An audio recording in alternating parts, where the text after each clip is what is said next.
It was the kind of call that would haunt the operator forever. A frantic, desperate voice, gasping for breath, pleading with the dispatcher. "My wife, she's on the floor. She's not breathing. There's so much blood." The operator struggled to understand the man on the other end of the line, his sobs coming in waves. When police arrived, they found him on the kitchen floor beside his wife's lifeless body, his hands shaking, stained red. His wife, Rachel Harper, lay in a pool of blood. She was 32 years old, the mother of a young child, and she would never see another day.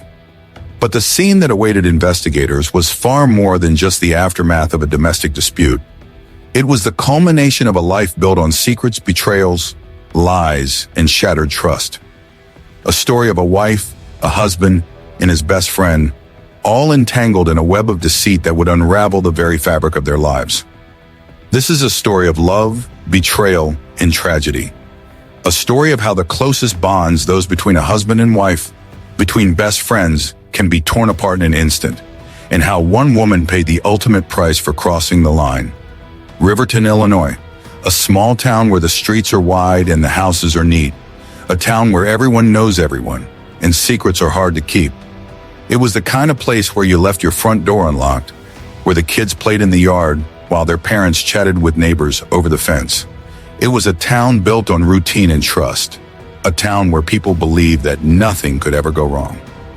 But behind that veneer of simplicity and security, something dark was festering.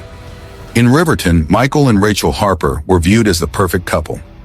Michael had grown up here. He had inherited his father's auto repair shop, and he was known for his hard work and reliability. People trusted Michael. He was the kind of man who would help you with anything, no questions asked. He was dependable, solid, stable. Rachel, on the other hand, had come from a nearby town. She was the opposite of Michael in many ways. Where he was quiet and reserved, she was loud and outgoing. Where Michael was steady, Rachel was restless. She craved excitement, attention, the thrill of the unknown. When Rachel met Michael, she had just come out of a string of turbulent relationships. She was drawn to Michael's stability, to the quiet way he made her feel safe. And for Michael, Rachel was everything he had never been: spontaneous, fun, and full of life. She made him feel alive in a way he hadn't felt in years. They fell in love quickly, and their life together seemed perfect. They married within 2 years of meeting. They bought a modest home in a quiet neighborhood on Elm Street. They had a daughter soon after. To everyone in Riverton, they were the picture-perfect family. But in truth, cracks were beginning to show, cracks that would soon widen into an unbridgeable chasm. Early years of their marriage were happy. They worked together, raised their daughter together, and played the roles they thought they were meant to play. Michael worked long hours at the auto shop. Rachel kept the house, spent time with her daughter, and stayed active in the community. On the surface, everything was perfect. But beneath the surface, something was starting to unravel. Rachel had always been someone who craved excitement, adventure, and as the years went by, she began to feel that her life with Michael was becoming too predictable. He wasn't spontaneous, he wasn't romantic. He was there day in and day out, but something was missing. She loved him, of course, but the passion that had drawn her to him in the first place seemed to have burned out. She started to talk about her dissatisfaction with her friends. She would say she loved Michael, but that she needed something more. She would joke about how boring their marriage had become. In truth, she longed for the thrill she once had, the excitement of being desired, the passion of a relationship that wasn't so comfortable. Michael noticed the change. At first, he thought it was just a phase, but Rachel became more distant. She seemed preoccupied, distracted. There were fewer date nights, fewer intimate moments. Michael, always busy at the shop, started to feel the distance too. He tried to be attentive, tried to rekindle the spark they had once had, but nothing seemed to work. And that's when David Miller re-entered the picture. David Miller had been in Michael's life since childhood. They had grown up together in Riverton, played sports together, and shared the kind of bond that only lifelong friendships could create. They had been through everything together, good times and bad. When Michael got married, David was his best man. When Rachel had their daughter, David was there to celebrate, to be the fun uncle. To everyone in Riverton, David was family. But David was different from Michael in a lot of ways. Where Michael was steady and dependable, David was more erratic, spontaneous. He had a certain charm, a charisma that made him the center of attention wherever he went. Women loved him, men respected him. He had that natural magnetism. But behind that charm was a man who was deeply insecure. David had been married before, but his relationships were always turbulent. He had trouble holding down a stable job, often drifting from one thing to the next. And as he grew older, he started to feel a certain envy toward Michael's stable life. He looked at Michael's family, his shop, and realized that the life he had always wanted was the life his best friend had built on.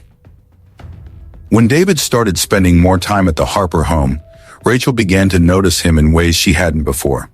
She had always thought of David as Michael's best friend, someone who was always around, but soon the lines began to blur. David had a way of making Rachel feel special, of making her feel seen. He was confident, he was spontaneous, he was everything Michael wasn't. And Rachel, feeling lonely and restless, started to be drawn to him in ways she hadn't expected. It wasn't long before their friendship crossed the line. What started as casual flirtation soon became secret meetings, phone calls late into the night, and eventual encounters that would destroy everything. The affair didn't start suddenly.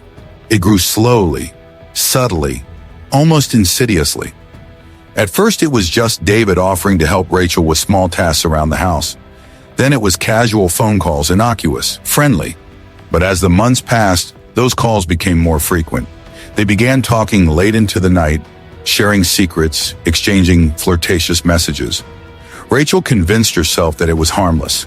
She told herself it was just an escape, something to make her feel alive again, to make her feel desired. She never planned for it to go this far, but one night after a few too many glasses of wine, the inevitable happened. They kissed, and from there, things escalated. They met secretly in motels outside of town, exchanged more intimate messages, and eventually, their relationship became physical. Rachel couldn't stop. The excitement of being with someone new, someone who made her feel wanted, was too much to resist. She told herself it was just a fling, something temporary. But deep down, she knew it was more. She was living a lie. And every time she came home to Michael, every time she saw their daughter's face, the guilt gnawed at her. It wasn't until September 4th, 2021, that Michael discovered the truth. He came home late from work, exhausted from a long day at the shop. As he walked in, Rachel was in the kitchen, standing by the counter. Her phone buzzed repeatedly, but she didn't pick it up. Michael, sensing something off, did. And what he saw shattered him. Hundreds of messages, explicit photos, conversations about running away together. Rachel and David had been planning to leave him, to take their daughter and start over. Michael couldn't breathe. His world was crumbling before him.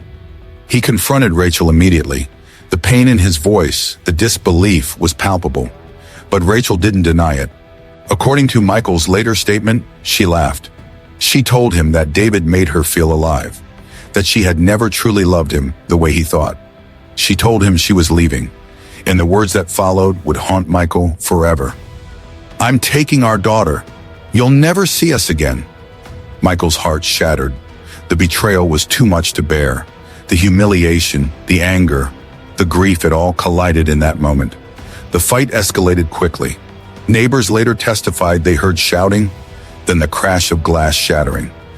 The struggle that followed was intense. Michael, overwhelmed by rage, couldn't contain himself. Rachel, perhaps to defend herself or intimidate him, grabbed a kitchen knife. The two struggled, their bodies crashing against the counters, the knife clattering across the floor. Michael wrestled it from her hands, and in a moment of pure rage, he stabbed her. Rachel collapsed to the floor. The blood spread quickly. Michael, in his shock, sat beside her, his hands trembling. He knew what he had done. The world he had carefully built had shattered in a single, violent act. When the police arrived, the scene was chaotic. Michael sat on the kitchen floor beside Rachel's lifeless body, his clothes soaked in blood. He told the officers that it was self-defense. that Rachel had attacked him first. He showed them the cuts on his arms. But detectives weren't convinced. Rachel's phone told a different story. The messages between her and David were clear. They had been planning to leave, to start a new life together. And the final text Rachel sent to David, "If he snaps, you need to be ready," painted a chilling picture of a woman who feared her husband's reaction. David was questioned. He admitted to the affair, but denied any involvement in the murder. His alibi was solid phone records confirmed he was across town when Rachel was killed. But the evidence pointed to one person, Michael. June 2022. The trial began. The courtroom was packed with reporters, family members, and townspeople, all wondering how things had come to this. The prosecution argued that Michael had acted out of jealousy and rage, unable to handle the betrayal of his wife and his best friend. They showed the jury Rachel's final text message, which confirmed her fear of Michael's reaction.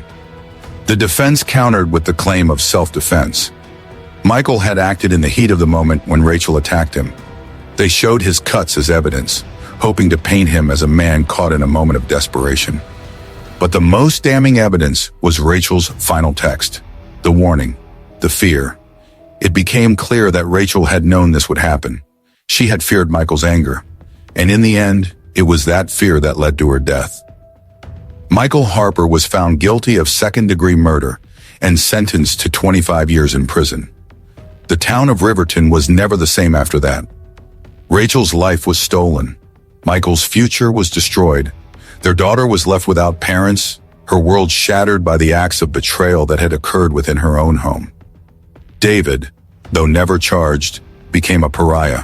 His role in the affair had destroyed his friendship with Michael, and his marriage soon crumbled. He left town, never to return. And for the people of Riverton, the lesson was clear. Secrets can only stay hidden for so long.